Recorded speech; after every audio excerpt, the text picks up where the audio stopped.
Olá pessoal, o objetivo dessa videoaula é realizarmos algumas reflexões sobre as compreensões da produção do conhecimento científico, à luz das proposições de um conjunto de autores.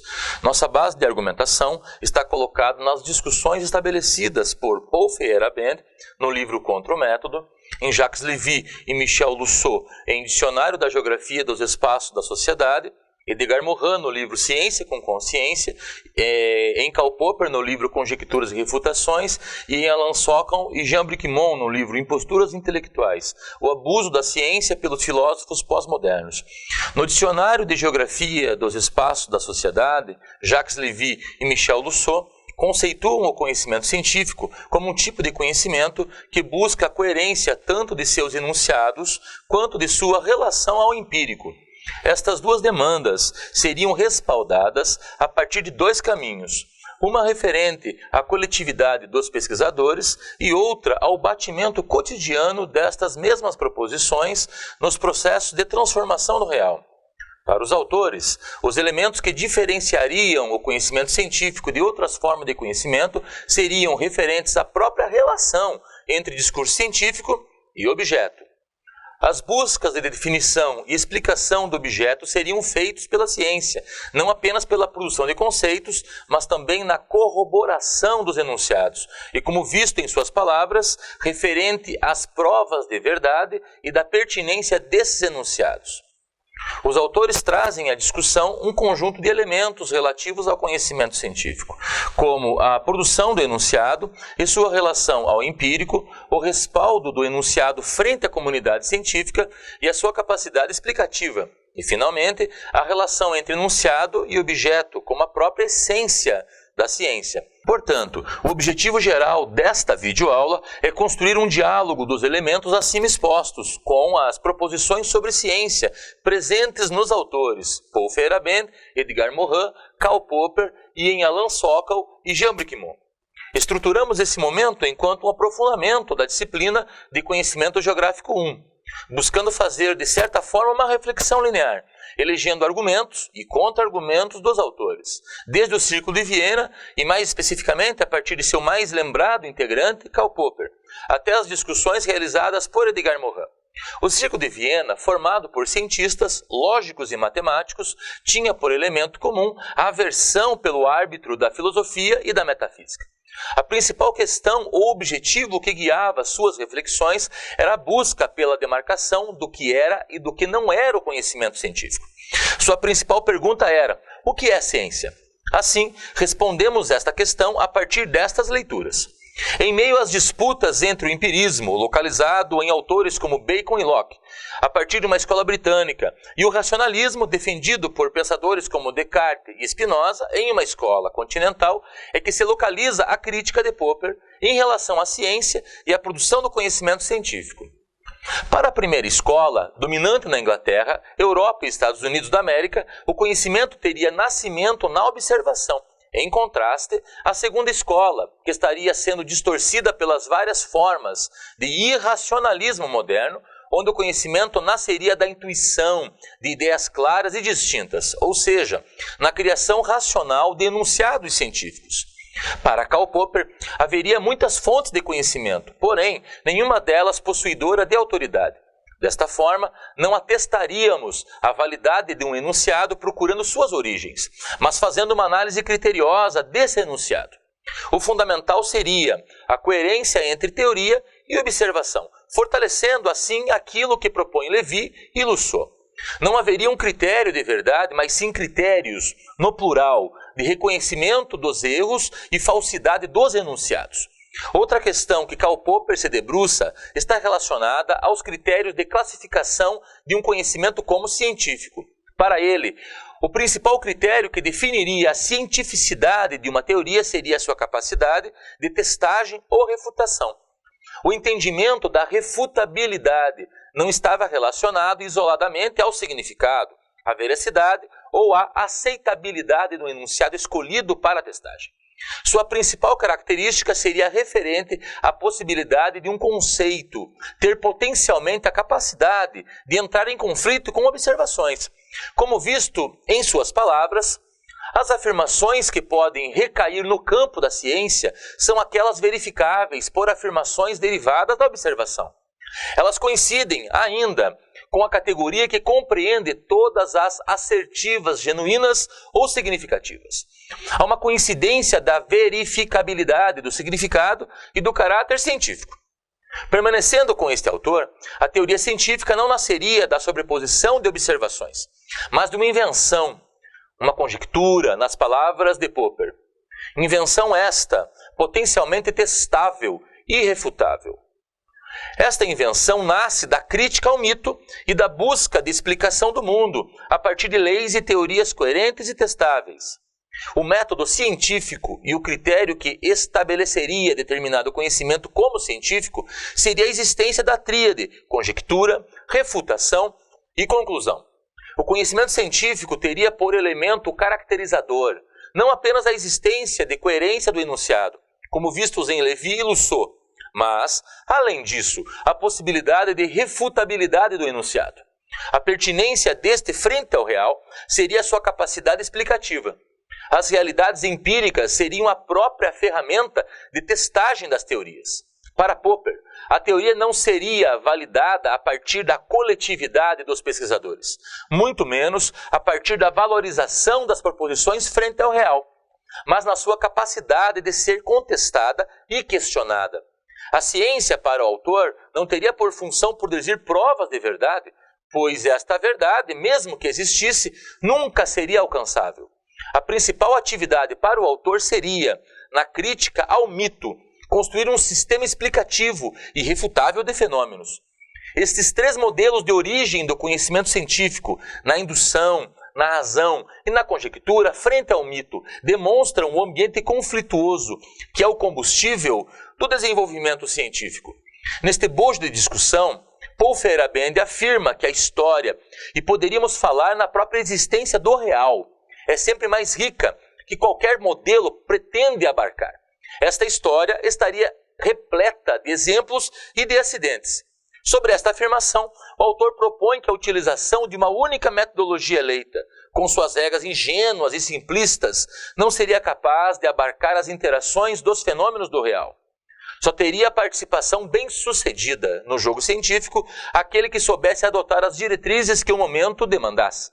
De certa forma, Paul Feyerabend critica o estabelecimento de apenas uma regra, de um referencial teórico e metodológico, de apenas uma forma de se fazer ciência, proposta lançada por Popper, na delimitação do que seria o conhecimento científico, criando assim uma fronteira à atividade científica. A ciência não seria constituída de fatos e conclusões que seriam retirados dos próprios fatos, mas uma forma de conhecimento que contém, a par disso, ideias, interpretações de fatos, problemas criados por interpretações conflitantes, erros e assim por diante. A contestação da universalidade de um único método científico relaciona-se ao fato de que empirismo e racionalismo fariam parte do mesmo processo.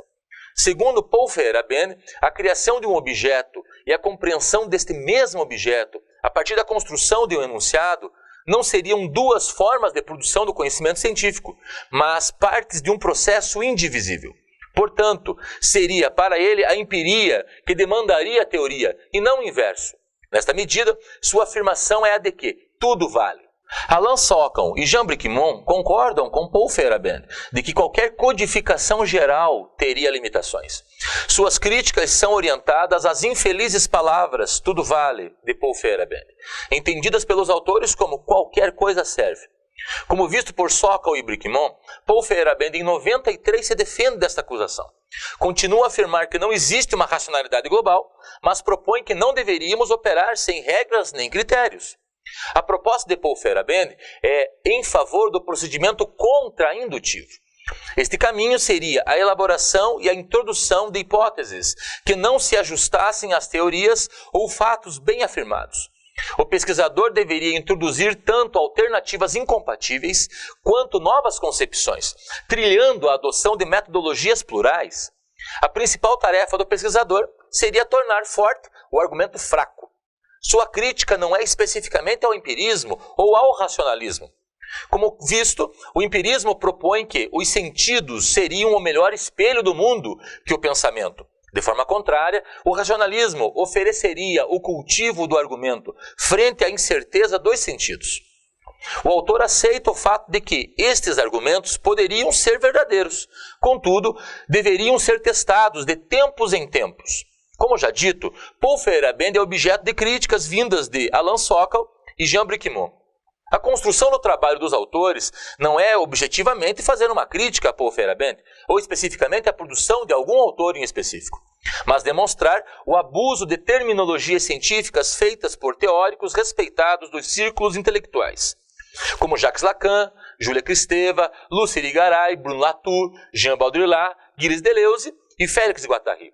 Sokal e Bricmont dirigem críticas a uma corrente intelectual denominada pelos autores como pós-modernismo, tendo as seguintes características: rejeição da tradição racionalista do iluminismo, discursos teóricos desconectados de qualquer teste empírico e relativismo cognitivo e cultural, vendo a ciência como uma narração, um mito, uma mera construção social.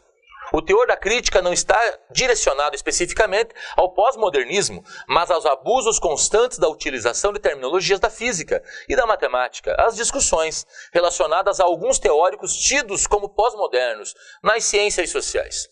Os principais abusos seriam falar abundantemente sobre teorias que se tem, no máximo, uma ideia muito confusa, importar conceitos das ciências naturais para as ciências sociais sem uma justificativa plausível, ostentar uma erudição superficial e manipular frases carentes de sentido. Assim, segundo os autores, evidencia-se que existem duas ciências, uma que busca a objetividade do mundo e outra que afirma que esta busca é uma ilusão. A acertada seria a objetiva, segundo Sokal e Bricmont, produzida na confirmação das teorias científicas a partir de experimentos. O agrupamento destes testemunhos demonstraria o conhecimento objetivo que a ciência havia produzido do mundo. Na compreensão da produção de um distinto conhecimento chamado ciência, Edgar Morin aponta que os enunciados produzidos pela ciência, entendidos aqui como conceitos, são um conjunto de sistemas de ideias, invenções como ditas por Popper, que organizam a visão e dão ordem aos dados observados. A ciência poderia ser verdadeira nos dados, sem que suas teorias o fossem. Para o autor, esta atividade seria um jogo, onde o combate pela verdade se confundiria com a luta contra o erro. Como visto em suas palavras, a ciência não é a acumulação de verdades verdadeiras, mas um campo sempre aberto, onde se combatem não só as teorias, mas também os princípios de explicação, as visões de mundo e os postulados metafísicos. A rica proposição da obra de Morin é a de que, mesmo tomadas as suas especificidades, as obras de Karl Popper, Thomas Kuhn e Paul Feyerabend teriam um traço comum: a demonstração de que o conhecimento científico funcionaria como um grande iceberg, tendo uma grande parte imersa. Esta parte não seria científica, mas, paradoxalmente, fundamental ao desenvolvimento da ciência. Não queremos afirmar, por exemplo, que o mito se confunde com a ciência. Entretanto, salientamos que as outras formas de conhecimento não são externas ao conhecimento científico. Ao contrário, o compõem. As regras desse jogo seriam, para Morin, a clareza, o respeito aos dados e a obediência aos critérios de coerência. É a obediência a estas regras básicas que atribui ao conhecimento científico a superioridade em relação às outras formas de conhecimento, como a religião ou ao senso comum, onde o jogo é falseado e bloqueado. Diferente dessas formas de conhecimento, a ciência tem por exigência a contestação de suas próprias estruturas de pensamento. O que seria racional para a ciência é o fato da aceitação de sua biodegradabilidade. A objetividade tão valorizada pela ciência é vista como uma afirmação totalmente certa, determinada por observações e verificações concordantes, tanto em Levy e Rousseau como em Popper, e Sokal e Bricmont. Mas como visto em Morin, uma teoria é forjada em dados objetivos, mas em si não é objetivo. Salientamos que o conceito é uma construção intelectual, uma construção da mente que permite que respondamos a um rol de perguntas que fazemos à realidade. Os conceitos são construções intelectuais ligadas às nossas práticas sociais, pois cientistas não são um grupo social fora de uma historicidade e de uma geograficidade social. A objetividade buscada e pronunciada por este grupo social não é apenas um processo intelectual, mas também sociológico, cultural e histórico, pois é esta o resultado de um processo crítico desenvolvido por uma comunidade, sociedade científica, num jogo que ela assume plenamente as regras. Portanto, para ele, a objetividade é produzida por um consenso de pesquisadores. Vimos nesta videoaula que o conhecimento científico é um processo onde a objetividade remete ao consenso, que remete à comunidade científica, que remete à tradição crítica, que remete à objetividade. Dentro desse circuito científico, existe esse círculo entre empirismo e racionalismo, imaginação e verificação. Uma atividade conceituada por Morin como de investigação e de pesquisa. Mesmo estando envolvida por interesses sociais, essa atividade permanece como uma atividade cognitiva. O conhecimento produzido por essa atividade não é mero reflexo do real, mas é constituída por todos os ingredientes que nos compõem enquanto seres humanos. Esse não é um conhecimento produzido como certo, mas falível, nos termos de Karl Popper. Uma forma de conhecimento impuro, constituído pelo não científico, por obsessões, por núcleos obscuros orientadores do discurso científico, por programas de pesquisa, por interesses. Um conhecimento peninsular da cultura e da sociedade. Um conhecimento que se reproduz na relação consigo, com a vida, com a cultura e com a sociedade. Assim, finalizamos esta videoaula de aprofundamento, desejando uma boa reflexão a todas e todos na disciplina de Conhecimento Geográfico 1.